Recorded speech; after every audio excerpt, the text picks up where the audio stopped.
Good afternoon and welcome. My name is Sabrina Brightstar. Today I want to have a conversation about victim mindset and how our victim mentality might actually be psychological warfare. Have you ever thought about psychological warfare? Have you ever thought about, well, first of all, what is psychological warfare? I would like to read to you what Google has to say, just so you can really anchor in what this definition is. So according to Google, psychological warfare involves the planned use of propaganda and other psychological operations to influence the opinions, the emotions, the attitudes, and the behavior of groups. So have you thought about all the things that have intentionally influenced your attitude, your beliefs, your emotions, and your behaviors? That's what psychological warfare is. Okay, so let's think about how we know most people, victim mindset is very common. And maybe you don't use the word victim, but have you heard people tell a story? Maybe you yourself have told stories where someone's wrong and you're right. You were so right, they were so wrong. And you tell the story about you were right, they were wrong. Or you blame somebody. Or you hear a story of somebody blaming somebody. It's all their fault. Total blame. Maybe the blame is for you. Maybe you totally have self-blame, guilt, shame. Shame and guilt. Are they a part of the psychological warfare? So how do we know if they are? Well, first of all, I would like you to think of the perfection program. What's the perfectionism program? It's the program where we try to be perfect, which is absolutely silly and ridiculous, nonsensical. Bashar calls beliefs that no longer serve us nonsensical. When you know you were born as an imperfect human, and you know everyone on the planet is an imperfect person, why are we looking for perfection? Why are we even trying to strive to perfection? Why is perfection even a goal?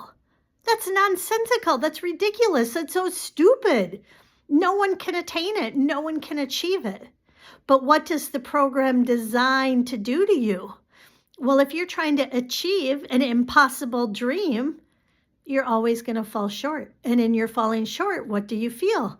Disappointment, sadness, shame, anger, grief, all these emotions because you have tried to attain the unattainable. So who even created that? Is that psychological warfare? Is the perfectionism program psychological warfare? Okay, let's go a little deeper. Let's think about this from a bigger, broader, collective point of view. If everyone you know is imperfect, and everyone comes from imperfect parents, and every parent gives birth to imperfect children, that 100% guarantees everyone will make mistakes.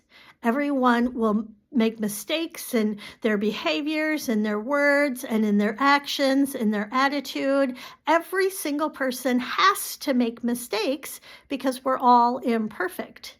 However, how much grace do we give people for being imperfect? How often do you give someone the benefit of the doubt for being imperfect? How often do you give yourself the benefit of the doubt for being imperfect? We don't. We blame. We shame. We feel guilty. We attack. We get triggered. And then we get stuck in this victim mindset loop. Why do I call it a loop? How often do you rethink, retell, relive your trauma stories? Did you have trauma? Of course, you had to have trauma. You had to. You were raised by imperfect people. You lived in an imperfect reality. Everyone in the system is imperfect. Everyone has trauma. But because we haven't normalized being imperfect, because we have psychological warfare and we're chasing the impossible dream of perfectionism, all of us have wounds, each and every one of us. Wounds are real. Our body feels the wound. Someone maybe didn't intend to hurt you. I have children. I did not intend to hurt my children. Did I hurt them? Yes, of course. My parents, did they hurt me? Yes, of course.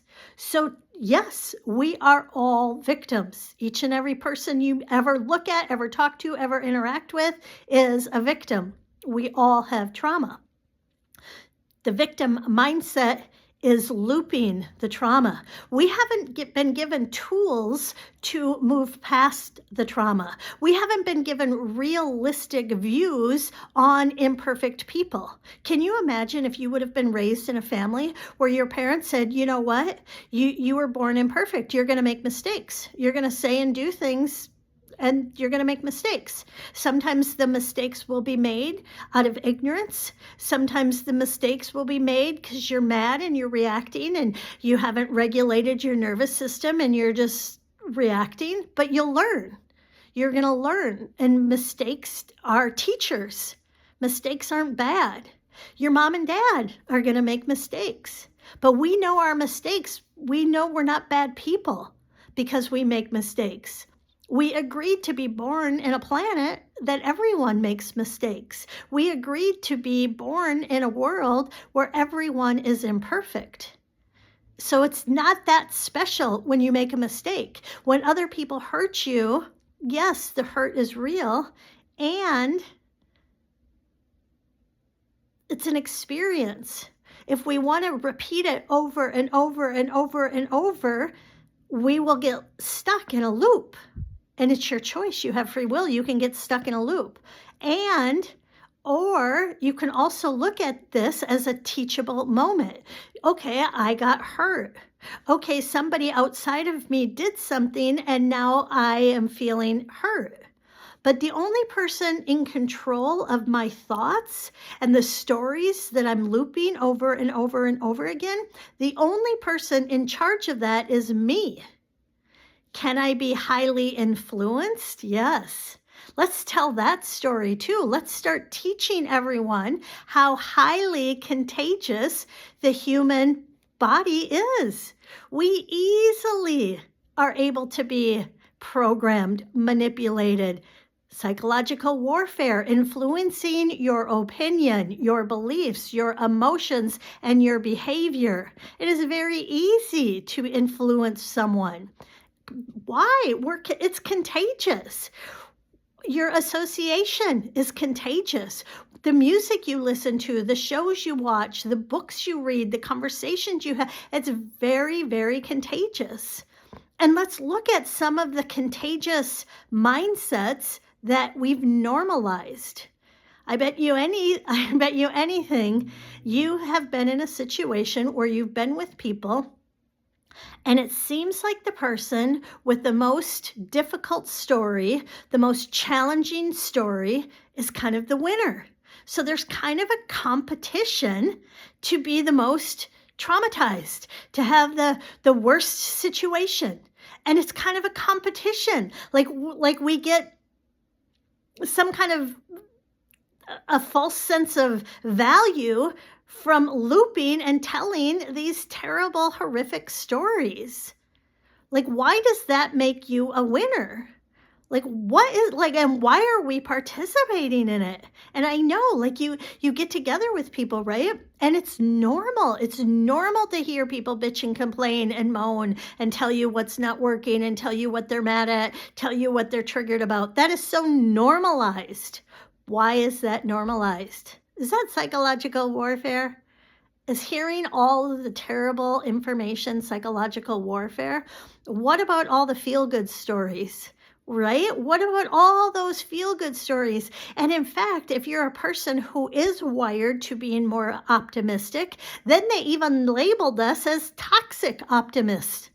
Yes, I've been called a toxic optimist. So then I've been so mindful, like, oh, I really need to make sure I highlight, the negative, the heavy, the dense, because I don't want to be labeled a toxic optimist. What? Bullshit. So I can be wired where I choose thoughts that feel better. It feels good to feel good, while also holding heavy emotions. I can allow heavy emotions to be seen, to be felt, to be experienced in my body, but I don't have to be programmed to be stuck in the loop. I don't have to be a part of the victim mindset looping consciousness. It is psychological warfare. The war is so good we don't even know we've been programmed. You're so free you don't even know you're a slave. You are so free you don't even know you're a slave. So are you a slave to your thoughts? Are you a slave to these victim stories? So I'm not saying that your pain isn't real. Your pain is real. What I'm saying is introduce more realistic beliefs. Everyone is imperfect. No one can measure up to perfection. It's an impossible measure.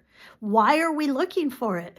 Yes, people have hurt you. Yes, your body's experiencing. I have been very hurt. I've had a lot of deep trauma, and I want to move on. I want to be a resilient person that can find pleasure and joy and meaning in my life. And if I stay stuck in the victim mindset story, I'm living in the past, which isn't even real.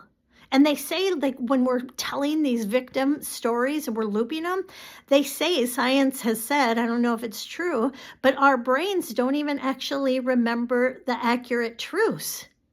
Like somehow, like, it's distorted. So many of us have distorted our past, and we now think that the distorted story is the truth, and it just keeps us addicted to the victim mindset mentality, the victim mindset looping.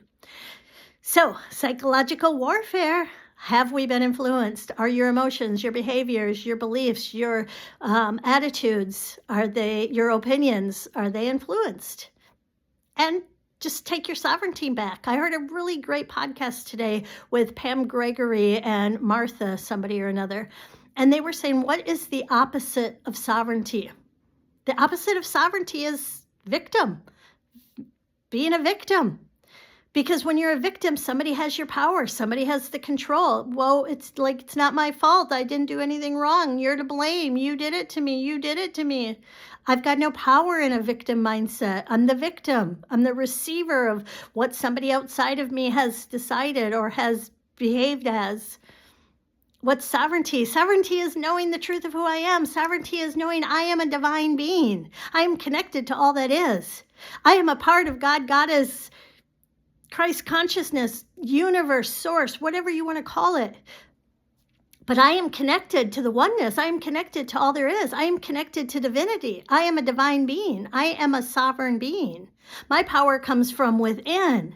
My mindset, my choice of thoughts are an inside job. I am the only person who gets to decide what happens in my mental mindset. I am the only person that gets to pick my thoughts, pick my stories, pick the data, pick the things that I choose to associate with, the people I choose to hang out with, the shows I choose to watch. I am the person in charge. I am a sovereign being. I am a sovereign being, and I can choose to know my sovereignty. I can improve my trust in my inner strength.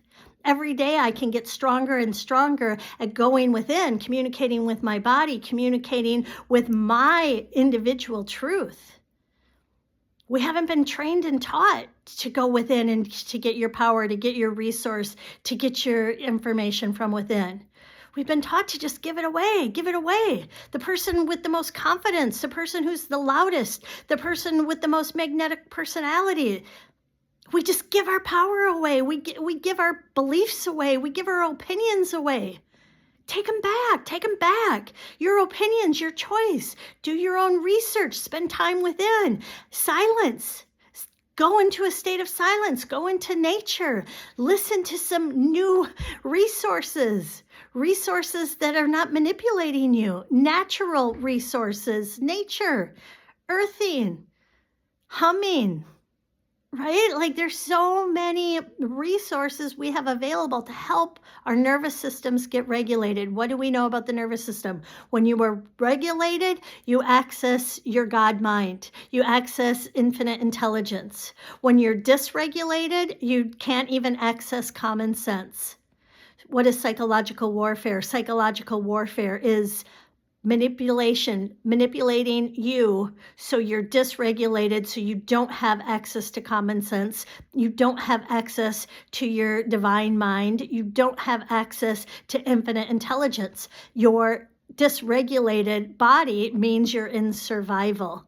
It's SOS, it's emergency living, it's fight or flight. If I don't survive, I die.